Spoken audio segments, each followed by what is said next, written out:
A four-sided clay cylinder sits in the Ashmolean Museum in Oxford. Catalogue number 1923.444.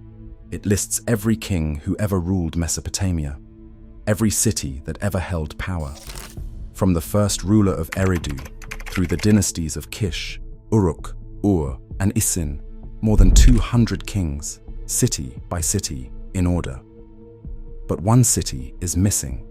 Not a small one, not a forgotten village. A city that built an empire. A city that wrote the first known law protecting the poor. A city that left its name carved into stone monuments we can still read today. It is not on the list, and no one has ever explained why. The Weld-Blundell Prism stands on a shelf in the Ashmolean Museum, catalogued as AN 1923.444. It is a baked clay prism, about 20 centimeters tall and 9 centimeters wide on each face, with a central hole bored through the core so it could once be mounted upright. It has 4 sides, each inscribed with long columns of cuneiform. The script belongs to the Old Babylonian period, around 1800 BCE, an era when new dynasties were still fighting for control of southern Mesopotamia. This object was not found in a royal archive or a temple library. It surfaced in 1922 at Lhasa, in the hands of an English collector, Herbert Weld-Blundell. He acquired it during a private expedition, then donated it to the Ashmolean in 1923, along with other cuneiform tablets from the same journey. The museum's accession register records the gift in detail, confirming the object's path from the excavation fields of Iraq to a locked case in Oxford. The prism's text was first published that same year by Stephen Herbert Langdon, professor of Assyriology at Oxford. Langdon's edition, printed by Oxford University Press, offered a full transliteration and translation, making the prism's contents available to scholars worldwide. A revised edition appeared in 1939, edited by Thorkild Jacobsen, who compared the prism with other King List fragments and refined the readings of damaged or ambiguous lines. Today, high-resolution photographs and digital transcriptions are available through the Cuneiform Digital Library Initiative, where the artifact is listed as P384786.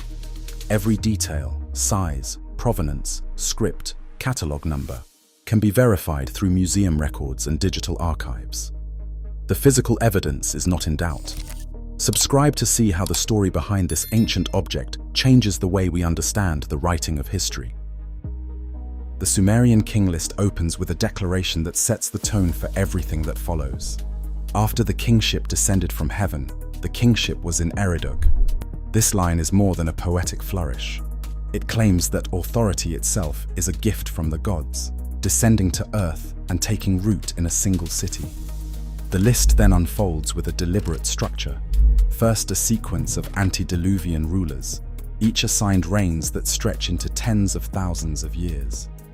Alulim of Eridu, for example, is said to have ruled for 28,800 years. These figures are not meant as literal history. Scholars like Thorkild Jacobsen and Jean-Jacques Glasner have shown that such numbers follow cosmological patterns, encoding cycles and ideals rather than actual lifespans. After the flood, the text shifts abruptly.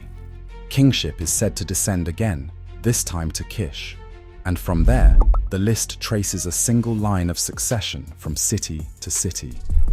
Each transfer is marked by a formula. The kingship was taken to. This phrase repeats like a drumbeat through the text. The effect is to create a continuous, unbroken chain of rule, as if divine favor could only rest in one place at a time. No mention is made of rival dynasties or overlapping reigns.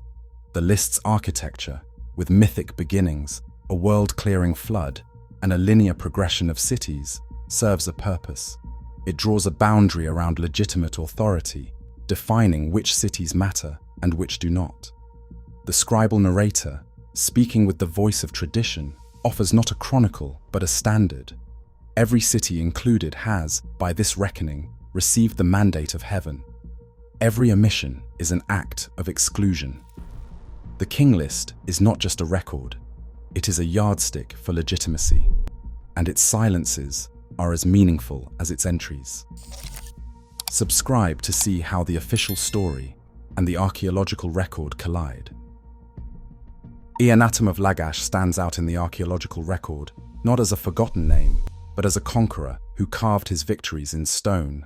His most enduring monument, the Stele of the Vultures, survives today in the Louvre under inventory number A02775. This carved limestone slab, raised around 2450 BCE, is covered with vivid battle scenes and rows of cuneiform script. The stele leaves no doubt about Akhenaten's intentions. It proclaims him as the rightful ruler of Lagash, victorious over the rival city of Umma. The inscription spells out the terms of surrender, the boundaries enforced, and the divine favor claimed for Lagash's armies.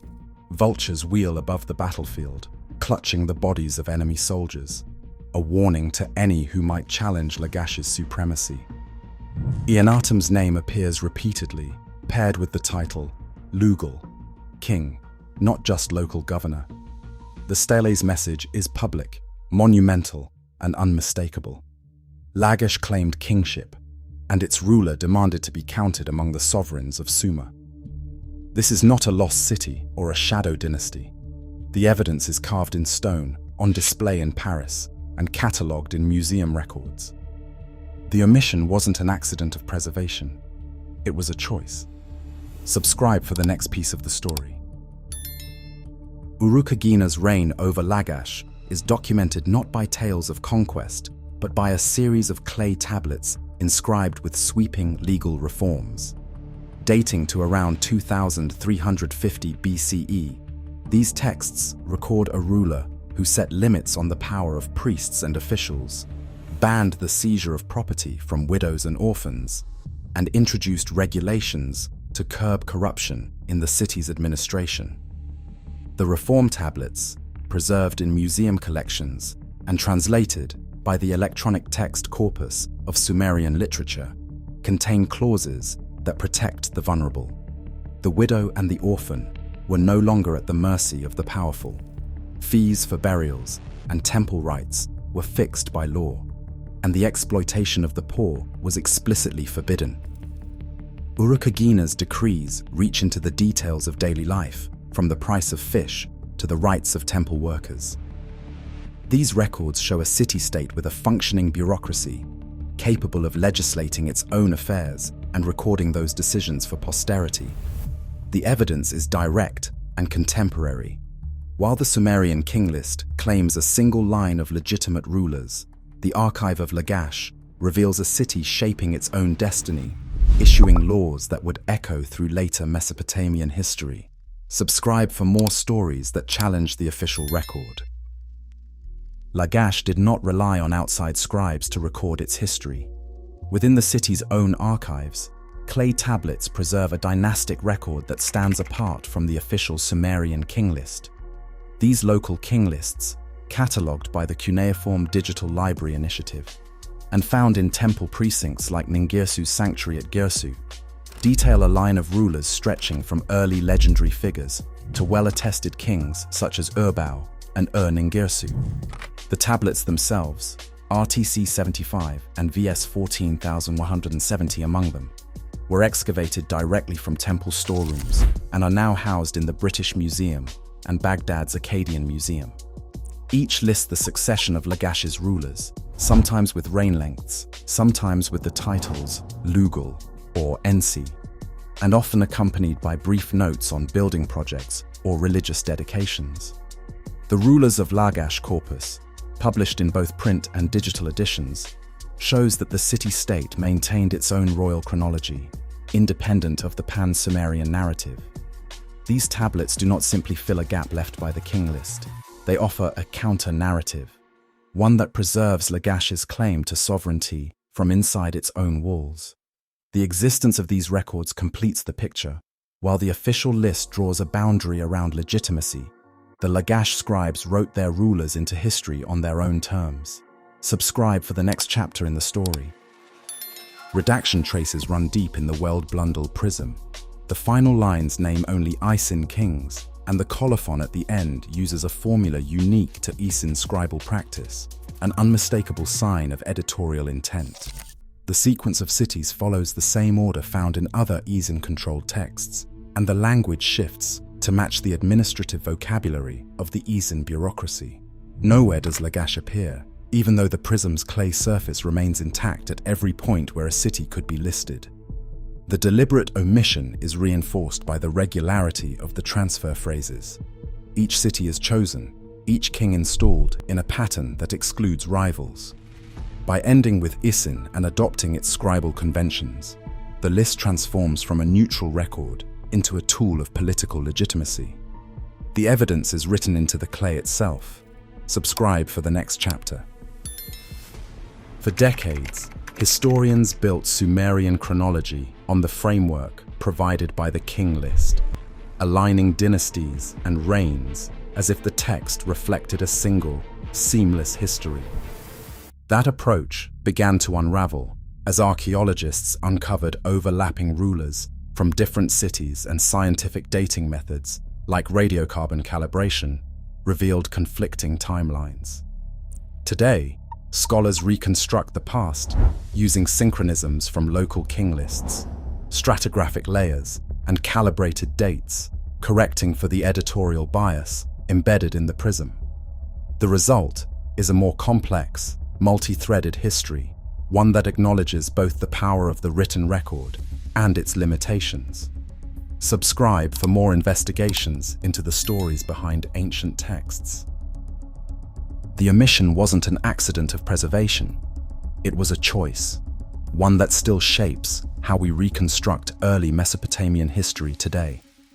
When kingship descended from heaven, the right to be remembered was written by those in power. Even now, what isn't recorded can define what endures. Subscribe for more investigations like this.